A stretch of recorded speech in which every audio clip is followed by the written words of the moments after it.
26 سال میں یہ پتہ ہے ایک ایماندار ترین پرائم منسٹر پاکستان کا پہلا ایسا پرائم منسٹر آیا جو ایماندار ترین پرائم منسٹر ہے. بڑی محنت کر رہے ہیں, بڑی کوشش کر رہے ہیں. میں ایک مہینے سے کہہ رہا ہوں بجٹ آنے سے پہلے سے پاکستان ٹیک اوور اسٹیج پہ آنے والا ہے. آپ دیکھیں اگلے 1-2 مہینے میں پاکستان فوری طور پر ٹیک آف ہو جائے گا. اور economy will be start booming and good time is coming for Pakistan and Pakistani countrymen. تو انشاءاللہ آپ دیکھیں گے حالات بہت جلدی اچھے ہو جائیں گے. خالد صاحب آپ کی طرف آؤں گا.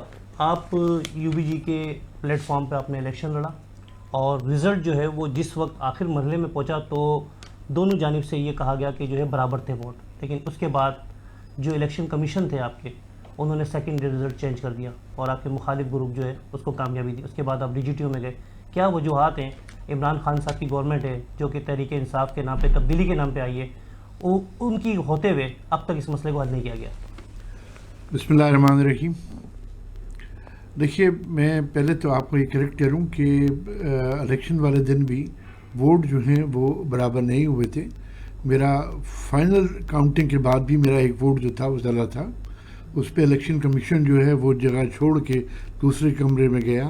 انہوں نے وہاں آپس میں مشاورت کری اور واپس آنے کے بعد ایک ووٹ جو بالکل ہی کسی طرح ویلڈ نہیں تھا, جس کو بعد میں ڈی جی ٹی او نے بھی لکھا کہ یہ ووٹ ویلڈ نہیں ہے, کورٹ میں بھی بیان دیا, اور وہ ووٹ جو سیل تھا اس کو کھول کے انہوں نے اس طرح ٹائی کر کے ہم کو ایک رزلٹ دے دیا کہ یہ الیکشن ٹائی ہوا ہے. الیکشن جو ہے وہ ٹائی نہیں تھا. پھر اگلے دن جنرل باڈی کے اندر انہوں نے یہ بات کہہ کے کہ جی 2 ووٹ جو انویلڈ تھے, جو سب کے سامنے انویلڈ قرار دے کے ڈسکارڈ کر دیے گئے تھے, اس کو انہوں نے ویلڈ قرار دے کے وہ الیکشن جو ہے وہ انہوں نے ان کو جتوا دیا.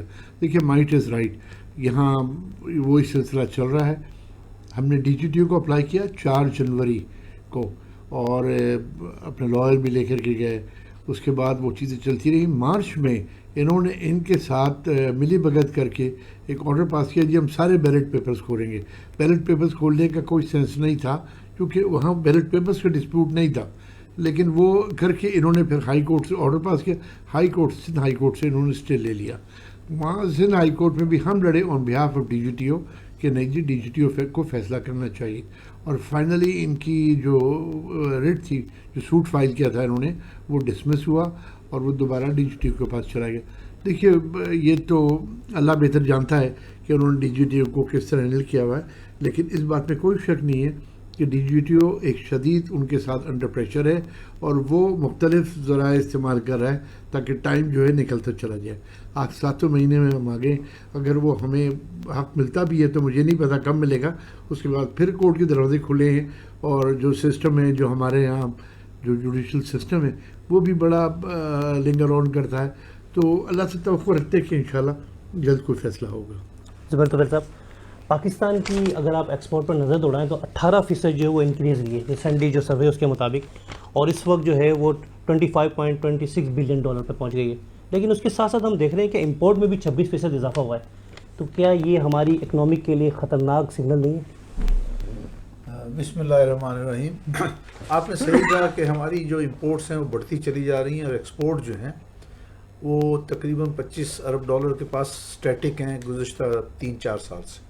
ہم کبھی بھی $25 بلین سے زیادہ ایکسپورٹ نہیں کر پائے, اور بلکہ چند سال پہلے یہ گھٹ کے $20 بلین پہ چلی گئی تھی, لیکن آہستہ آہستہ اب انکریز ہو کے 25 پہ آئی ہے. لیکن یہ چیز جو ہے زیادہ عرصہ نہیں چل سکتی. یہ تو ہم دعا دیں اوورسیز پاکستانیز کو کہ جنہوں نے اس سال $30 ارب پاکستان میں ریمٹ کیے. اگر یہ $30 ارب نہ آتے تو ہمارے بیلنس آف پیمنٹ میں شدید مشکلات آتی. پھر اس کے بعد ابھی اوورسیز پاکستان نے $1 بلین روشن پاکستان کے ڈیجیٹل اکاؤنٹ میں بھیجا. تو اس طرح سے معاملات بیلنس تو ہو جاتے ہیں, لیکن بیلنس کرنے میں اوورسیز پاکستانی کا بہت بڑا ہاتھ ہے. اور میں چاہوں گا کہ حکومت پی ٹی آئی کی کہہ رہی ہے, میں اس کو پورا سپورٹ کرتا ہوں کہ اوورسیز پاکستانیز کو ووٹ ڈالنے کا حق دینا چاہیے. وہ پاکستان کے اندر ایز اے سٹیزن, کیونکہ ان کا اوریجن پاکستان ہے, تو ان کو یہ حق ملنا چاہیے کہ وہ پاکستان کے ووٹنگ میں حصہ لیں. اب رہا معیشت کا جہاں تک تعلق ہے, معیشت میں وزیر اعظم صاحب جو ہیں وہ بے انتہا کوششیں کر رہے ہیں. ہمارے وزیر اعظم صاحب پی ٹی آئی گورنمنٹ کو تقریباً 3 سال مکمل ہونے والا ہے. ان کو پہلے سال میں شدید مشکلات رہیں، اس کو حل کرنے کی کوشش کی، دوسرا سال بھی مشکل رہا، لیکن تیسرے سال میں آ کے موجودہ حکومت نے کافی چیزوں میں بہتری لے کے آئے. باوجود اس کے کہ کووڈ-19 تھا اور دنیا کے ممالک اور معیشتیں جو تباہ و برباد ہو گئیں. ہمارا پڑوسی ملک انڈیا ہے جہاں پہ تقریباً 3 لاکھ لوگ جو ہیں اپنی جان سے گئے، لیکن ہماری حکومت نے کووڈ کو بہت اچھی طرح سے ہینڈل کیا اور اب تقریباً کافی حد تک آج 20-25 لوگ جو ہیں، اگرچہ ہر جان جو ہے وہ قیمتی ہے، لیکن آج کل ایوریج 25 یا 30 لوگ جو ہیں جن کا انتقال ہوتا ہے. لیکن اوورآل کووڈ جو ہے کافی حد تک کنٹرول میں آ گیا. اس کے ساتھ ساتھ حکومت نے پی ٹی آئی گورنمنٹ اور وزیر اعظم صاحب نے کیا کیا، انہوں نے اسٹیٹ بینک کے ذریعے معیشت کو بہت بڑی سپورٹ دی. انہوں نے ایک پالیسی دی کہ بھی جو کنسٹرکشن انڈسٹری ہے اس کو اسٹیٹ بینک انڈسٹری سمجھے اور اس کے ساتھ ان کو سپورٹ کرے.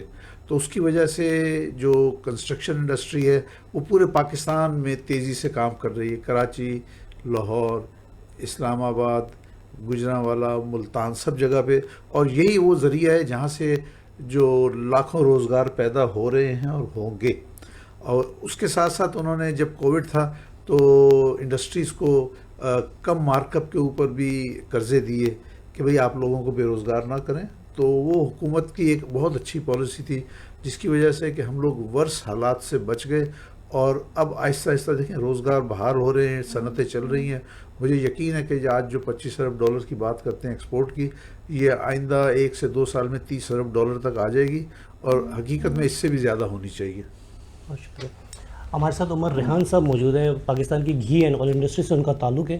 ہم عمر ریحان صاحب سے معلوم کریں گے کہ ان کی انڈسٹری کے جو خدشات ہیں بجٹ کے اندر، ان خدشات کو حکومت پاکستان کی جانب سے دور کیا گیا یا نہیں کیا گیا، اور مزید جو ہے وہ یہ بتائیے گا کہ ہمیں عمر ریحان صاحب کہ اس وقت جو ہے وہ کراچی کے اندر گھی اور آئل کی پرائسز کے اندر بے تحاشا اضافہ دیکھنے میں آیا، جس سے مہنگائی جو ہے وہ بڑھتی جا رہی ہے. اس سلسلے میں آپ کے ادارے اور آپ کی جو مینوفیکچرنگ ادارے ہیں وہ اس کو کس طرح کنٹرول کر رہے ہیں؟ جی عمر صاحب. جی بسم اللہ الرحمن الرحیم. تھینک یو شیخ صاحب.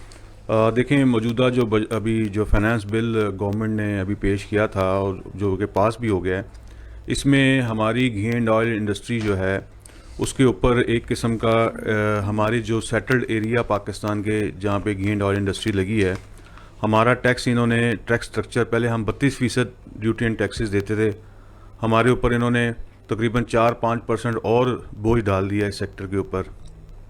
اس کے برعکس جو انڈسٹری جو گھی اینڈ آئل انڈسٹری فاٹا پاٹا میں لگی ہوئی تھی، وہ 5-7 انڈسٹریاں تھیں، بڑے وہاں پہ سرمایہ کار تھے.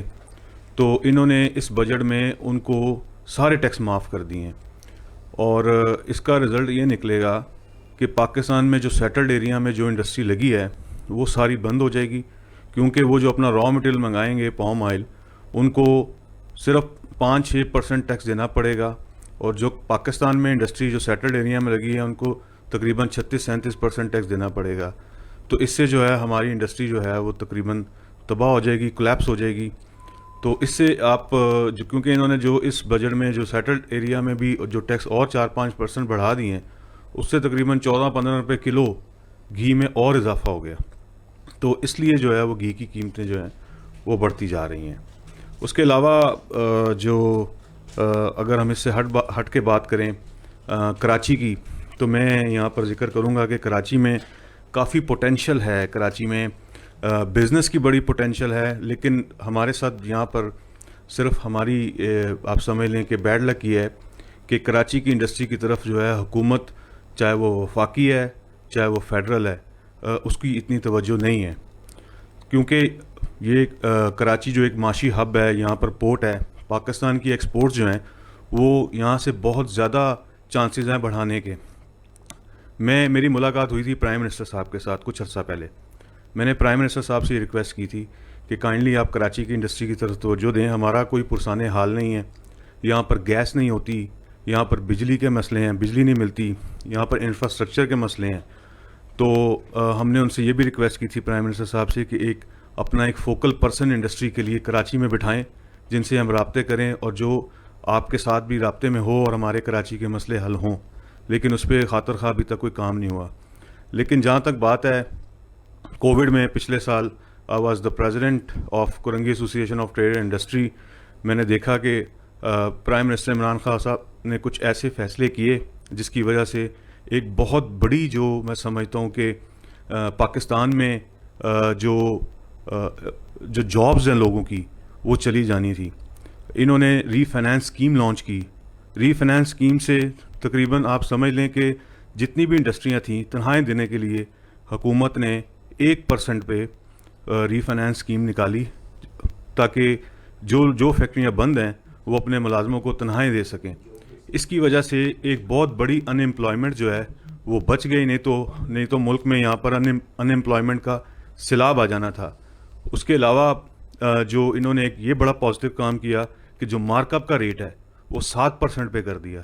تو میں سمجھتا ہوں کہ 7% پہ کرنے سے بھی جو انڈسٹری تھوڑی بہت جو کرائسس میں تھی, مارک اپ ریٹ کم ہوئے, اس کی وجہ سے بھی انڈسٹری کو بہت سپورٹ ملی. تو اوور آل پرائم منسٹر صاحب جو ہیں وہ ایفرٹس تو بہت کر رہے ہیں, لیکن ہمارا مسئلہ تبھی حل ہوگا ملک کا کہ جب ہماری ایکسپورٹس جو ہیں وہ 40 سے 50 ارب ڈالر پر پہنچیں, اور 40 سے 50 ارب ڈالر کی ایکسپورٹ تک پہنچانے کے لیے ہمیں انڈسٹری فرینڈلی پالیسیز بنانی پڑیں گی جس سے ہمارا کاروبار جو ہے وہ چلے. بہت شکریہ. منی صاحب, آپ trade development authority of Pakistan کے سابق CEO بھی رہے ہیں. آپ نے وہاں بلا معاوضہ خدمات پیش کی, اور حکومت پاکستان نے جو ہے وہ ایک نادر موقع تھا کہ آپ جس سے لوگوں کو آگے لے کے آتے اور پاکستان کی ایکسپورٹ میں اضافہ کرتے. اس وقت پاکستان کی ایکسپورٹ جس جگہ ہے, آپ اس کے بارے میں کیا کہتے ہیں کہ اس کو کس طرح انکریز کیا جائے اور کس طرح امپورٹ بل کو کم کیا جائے, لگژری آئٹمز جو آ رہے ہیں اس کے اوپر پابندی عائد کی جائے تاکہ امپورٹ بل کم ہو؟ یہ بڑا اچھا سوال ہے. اصل چیز ہی پاکستان کی ایکسپورٹ ہے. پاکستان کی ایکسپورٹ اس وقت تقریباً 25-26 بلین ڈالر پہ آ چکی ہے, اور ان شاء اللہ تعالیٰ اگر آپ IT کی ایکسپورٹ ملا لیں تو 31 ارب ڈالر کی ہوگی, اور اگر آپ ریمیٹنس میں ڈالیں جو 27.5 ارب کی آئی اس سال, تو ہماری ایکسپورٹ انکم ڈالر 60 ارب ڈالر ہوگی.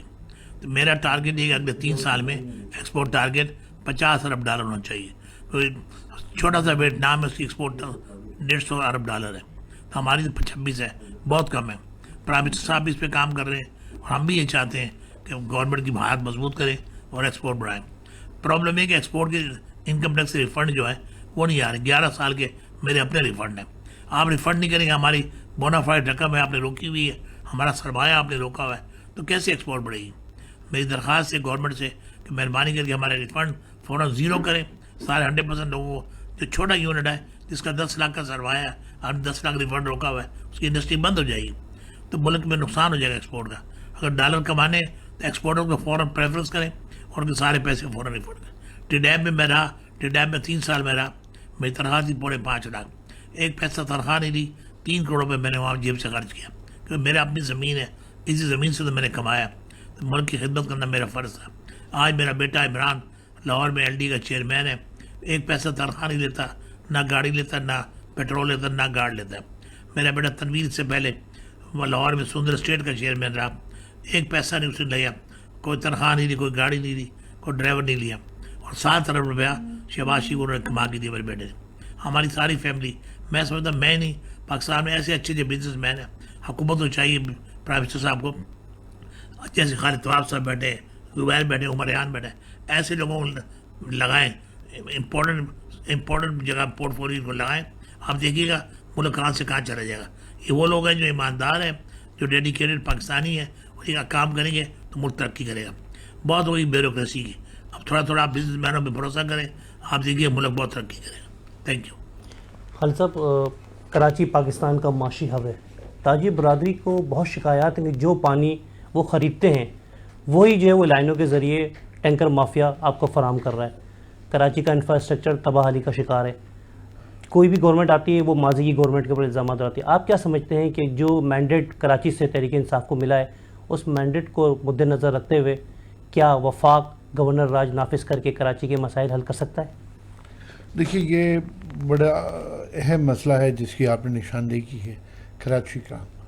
اور کراچی جو ہے تقریباً متضاد اس میں وہ ہیں, 70% سے لے کر کے 72 یا 75% ٹیکس ریونیو جو ہے, یا 67% ٹیکس ریونیو جو ہے وہ اس شہر سے جاتا ہے.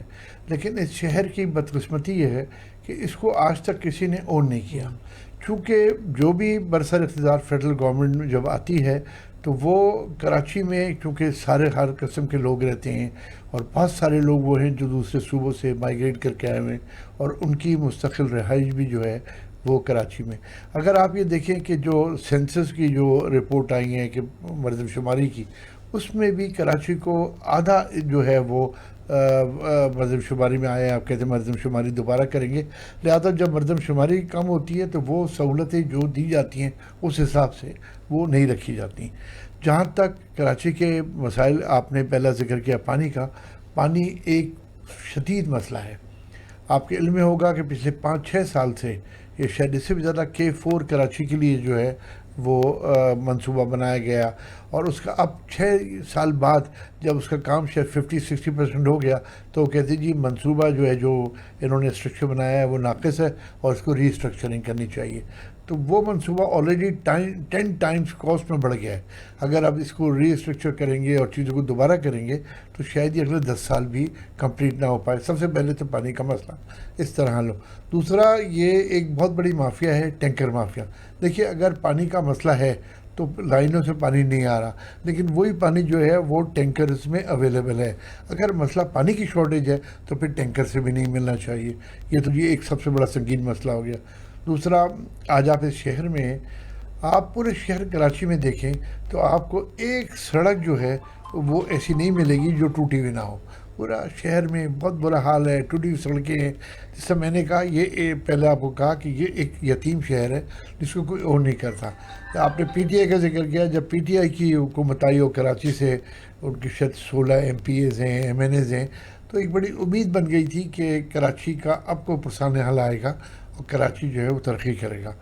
اس کو پرائم منسٹر نے بھی وہ کیا. 2 دفعہ انہوں نے اپنے کہا کہ میں کراچی کی ترقیاتی فنڈ میں ابھی شاید 1100 ارب روپے کا انہوں نے نئے پیکج کا اعلان کیا. لیکن پرابلم یہ ہے وہ پیکج پہ عمل درآمد نہیں ہوتا.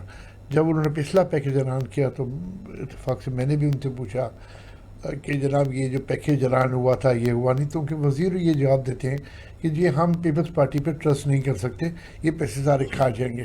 ٹھیک ہے، شاید ان کی اپنی ایک سوچ ہے، لیکن ان کے اپنے MNAs اور MPAs کے تھرو تو وہ یہ خرچ کر سکتے ہیں. میں نے ان کو یہ بھی سجیسٹ کیا کہ رات کو بھی تقریب میں گورنر صاحب بیٹھے تھے، میں نے ان کو بھی یہ تجویز دی کہ آپ بزنس کمیونٹی کو آن بورڈ لے لیں. دیکھیے 5 یہاں صنعتی زونز بنے، Landhi, Korangi, federal be area, north Karachi, اور اس کے لیے سندھ گورنمنٹ بھی فنڈ دیتی رہی اربوں روپے کے حساب سے، اور فیڈرل گورنمنٹ نے بھی وعدہ کیا جو ابھی تک وہ نہیں ہوا.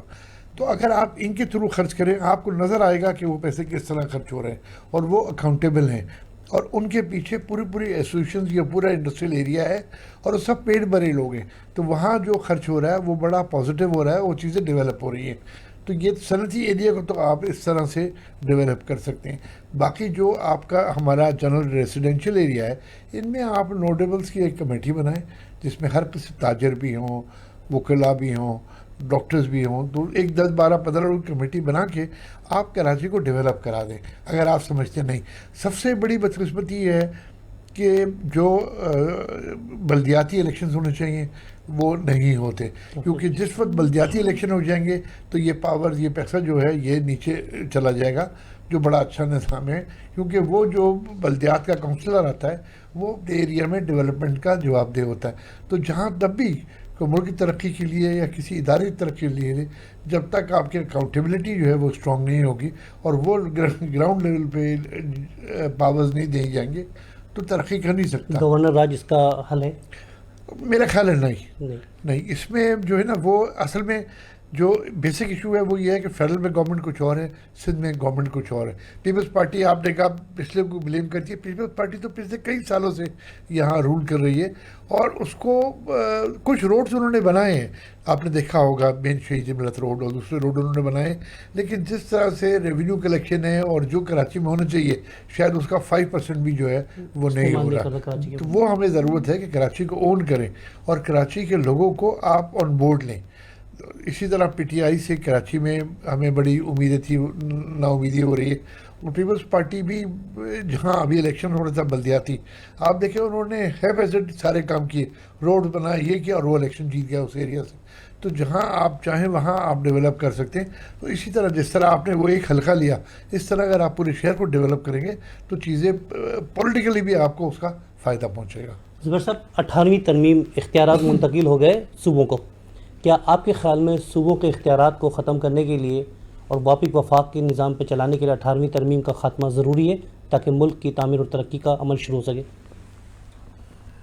میں سمجھتا ہوں کہ 18ویں ترمیم جو بھی ہوئی اس کے ساتھ جو اختیارات گئے اس میں خاص طور پہ سندھ کی حکومت جو ہے اس نے صحیح طرح سے اس کے ذرائع یا وسائل تھے اس کو صحیح استعمال نہیں کیا. اب سندھ حکومت کو مرکزی حکومت اس کے جو بھی حصہ ہے اس کو برابر پیسے دے رہی ہے. پھر سندھ حکومت خود جو ہے سندھ ریونیو بورڈ کے ذریعے 130 ارب روپے سالانہ جمع کر رہی ہے. لیکن وہ 130 ارب روپے جمع تو سب کراچی سے ہوتے ہیں, لیکن وہ کراچی میں 130 میں سے 13 ارب بھی نہیں خرچ ہوتے. کہاں ہوتے ہیں ہمیں نہیں پتہ. یہ ٹرانسپیرنٹ ہونا چاہیے کہ جو سندھ ریونیو بورڈ 130 ارب جمع کرتا ہے وہ کہاں استعمال ہوتے ہیں. اور دوسرا یہ دیکھیے کراچی کو مرکزی حکومت بھی جو ہے انہوں نے وزیر اعظم صاحب نے اعلان کیا کہ 1100 ارب روپے کراچی کو دیے جائیں گے یا سندھ کو دیے جائیں گے. لیکن میں اپنی جو علم ہے اس کے بابت آپ کو بتا سکتا ہوں کہ شاید 1100 میں سے 100 ارب بھی نہیں دیے گئے ابھی تک. وہ یہ کہتے ہیں جی سندھ گورنمنٹ جو ہے اس کو مس یوز کرے گی یا کرپشن ہوگی. اچھا جی سندھ گورنمنٹ اگر کرپشن کرتی ہے تو آپ اس کو ڈائریکٹ استعمال کیجئے. مرکزی حکومت کہے جی اچھا یہ پروجیکٹ ہیں اس کے پیسے ہم دیں گے, گورنر کے ذریعے جو ہے یا MNAs کے ذریعے اس کو خرچ استعمال کیا جائے. پی ٹی آئی کے پاس ایک بہترین موقع ہے کہ کراچی میں پہلی دفعہ ان کو 15 MNA مل گئے. MNA کی سیٹ کراچی میں یہ سب سیٹیں پہلے MQM کے پاس ہوتی تھی جو ان کے پاس آ گئیں PTI کے پاس. لیکن مجھے اس بات پہ افسوس ہے کہ PTI کے 15 MNAs نے کراچی کے لیے کوئی خاص کام نہیں کیا. نہ کہیں ہمیں نظر آتا ہے کہ انہوں نے فنڈز علاوہ اس کے کہ بار بار کہہ رہے ہیں گرین لائن بس بنے گی. گرین لائن بس 3 سال سے 5 سال سے چل رہی ہے. نواز شریف حکومت کے ٹائم سے یہ 5 سال ہو گئے ہیں, ابھی تک گرین لائن جو ہے. اب اسد عمر صاحب نے کہا ہے کہ وہ غالباً سپٹمبر میں اس کا افتتاح کریں گے.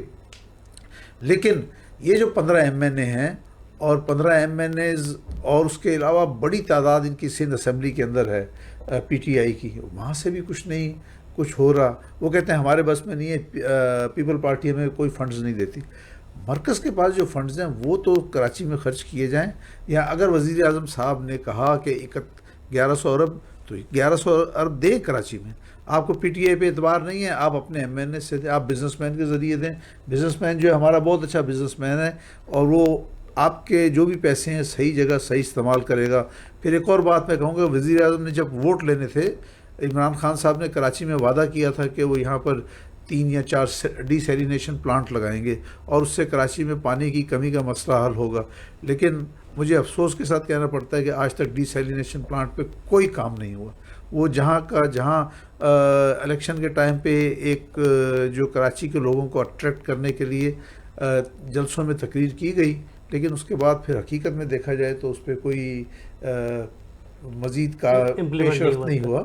تو میں چاہوں گا کہ حکومت کے پاس ایک بہترین موقع ہے, ابھی آخری 2 سال ہیں ان کے پاس, انہوں نے جو وعدے کیے ہیں وہ وعدے پورے کریں تو کراچی سے دوبارہ ووٹ ملے گا. ورنہ کراچی کے لوگ جو ہیں وہ بڑے اس معاملے میں ان کا ذہن بالکل صاف ہے. انہوں نے جس طرح سے MQM کو اتنے سالوں سے ووٹ دیتے تھے اور جب دیکھا کوئی فائدہ نہیں ہے تو انہوں نے سارے ووٹ PTI کو دے دیے. اور اسی طرح سے اگر PTI نے کراچی میں اگلے 2 سال میں سیریسلی کام نہیں کیا تو یہ جو ووٹ ہیں وہ کسی اور کو دے دیں گے. مولوی صاحب ایک بہت ہی اہم اور آخری سوال آپ سے کرنا چاہوں گا. پاکستان کے ٹیکس نیٹ میں اضافے کے لیے کیا اقدامات کرنے چاہیے, اور اس وقت جو ٹیکس دینے والوں کی تعداد ہے وہ نہ ہونے کے برابر ہے آبادی کے لحاظ سے. بزنس کمیونٹی کے حوالے سے میں آپ سے معلوم گا بزنس کمیونٹی ٹیکس نیٹ میں شامل کیوں نہیں ہوتی؟ اس کی وجہ ہے کہ FBR کی سختی بہت ہے. جو لوگ آتے ہیں یہاں پہ تنگ کرتے ہیں. میں خود کہتا ہوں, رات کو میں نے اسپیچ کی, گورنر صاحب بیٹھے تھے, ہر بندے کو پاکستان میں ٹیکس دینا چاہیے. آپ کینیڈا سے آئے ہیں, کینیڈا میں ہر آدمی ٹیکس دیتا ہے, نہ کبھی سڑک ٹوٹی نظر آ رہی ہے نہ کوئی اور پرابلم نظر آیا ہے. اس کی وجہ everybody pay tax and government has lot of money. وہاں پہ میڈیکل فری ہے, آپ کو پتہ ہے, وہاں پہ اسکول کالج سب فری ہے. تو میں سمجھتا ہوں یہاں پہ لوگ ٹیکس دیں, ٹیکس نیٹ میں آئیں, اور حکومت FBR کو بولوں گا کوئی سختی نہ کرے. جو ٹیکس نیٹ میں اس کو ویلکم کرے.